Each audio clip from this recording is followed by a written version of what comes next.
अमेठी में राहुल और स्मृति का मुकाबला हुआ तय। कांग्रेस ने कर दिया ऐलान, अमेठी से उम्मीदवार होंगे राहुल गांधी। प्रियंका गांधी सोनिया गांधी की जगह रायबरेली से होंगे उम्मीदवार। कांग्रेस में अमेठी और रायबरेली सीट को लेकर चल रही चर्चाएं अब थम गई हैं। पार्टी ने दोनों ही सीटों के लिए उम्मीदवारों के नाम का ऐलान कर दिया है। इसकी विधिवत घोषणा पार्टी के दूसरे उम्मीदवारों के साथ की जाएगी, लेकिन यह साफ कर दिया गया है कि राहुल गांधी वायनाड के साथ ही एक बार फिर से अमेठी से किस्मत आजमाते हुए नजर आएंगे। दूसरी रायबरेली सीट पर प्रियंका गांधी मैदान में होंगी। अब तक दावा किया जा रहा था कि राहुल गांधी शायद वायनाड सीट से ही चुनाव लड़े और यूपी में वो अपनी मां की सीट रायबरेली में जा सकते हैं, जबकि प्रियंका गांधी अमेठी सीट पर लड़ेंगी। लेकिन अब कांग्रेस की तरफ से साफ कर दिया गया है कि राहुल गांधी ही अमेठी से उम्मीदवार होंगे। अब यह भी तय हो गया है कि अमेठी में राहुल गांधी का मुकाबला स्मृति ईरानी के साथ होगा और यह मुकाबला बेहद दिलचस्प होगा।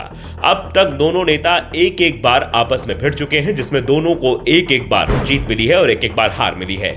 2014 का चुनाव राहुल ने जीता तो 2019 का स्मृति ईरानी ने। ऐसे में जो तीसरी टक्कर में जीतेगा उसे बढ़त माना जाएगा। दरअसल जब तक कांग्रेस का सपा से गठबंधन नहीं हुआ था, तब तक राहुल गांधी का अमेठी सीट से लड़ना तय नहीं माना जा रहा था।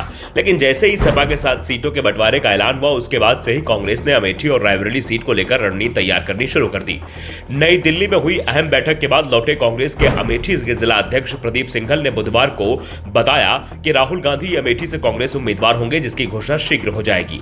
पार्टी की बैठक में राहुल गांधी के नाम पर मुहर लगा दी गई है। सिंघल ने बताया कि चुनाव की तैयारी शुरू कर दी गई है। कार्यकर्ता अपनी अपनी जिम्मेदारी निभाने की तैयारी कर रहे हैं। राहुल गांधी 2004 से 2019 तक अमेठी से सांसद रहे। संभावना जताई जा रही है कि कांग्रेस जल्दी उम्मीदवारों की पहली सूची जारी कर सकती है।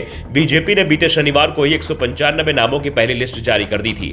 राहुल गांधी ने भी चुनावी डेब्यू अमेठी सीट से 2004 में किया था। इसके बाद उन्होंने यहां 2009 और 2014 में भी जीत दर्ज की। हालांकि बीते लोकसभा चुनाव में भारतीय जनता पार्टी प्रत्याशी स्मृति ईरानी ने उन्हें 50,000 से ज्यादा मतों से हरा दिया था।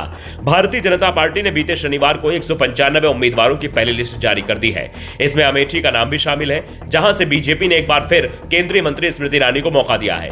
हालांकि अब तक रायबरेली से उम्मीदवारों के नाम का ऐलान नहीं किया गया है। पहले अटकलें लगाई जा रही थी कि इस सीट से बीजेपी मनोज पांडे को मौका दे सकती है।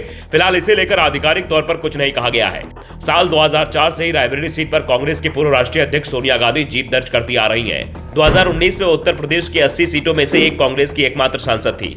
इस बार उन्होंने राजस्थान से राज्यसभा का रुख किया। हालांकि कहा जा रहा है कि रायबरेली की जनता के नाम लिखे पत्र में उन्होंने पहले ही गांधी परिवार से ही उम्मीदवार होने के संकेत दे दिए थे और अब यह साफ हो गया है कि गांधी परिवार से प्रियंका गांधी यहां से उम्मीदवार होंगी। 7 मार्च की शाम को कांग्रेस चुनाव समिति की बैठक होनी है और दावा किया जा रहा है कि देर रात को या फिर 8 मार्च को कांग्रेस अपने उम्मीदवारों के नामों का ऐलान कर देगी।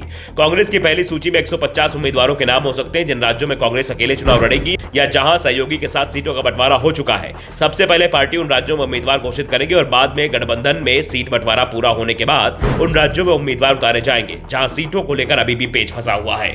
Bureau report, the such India.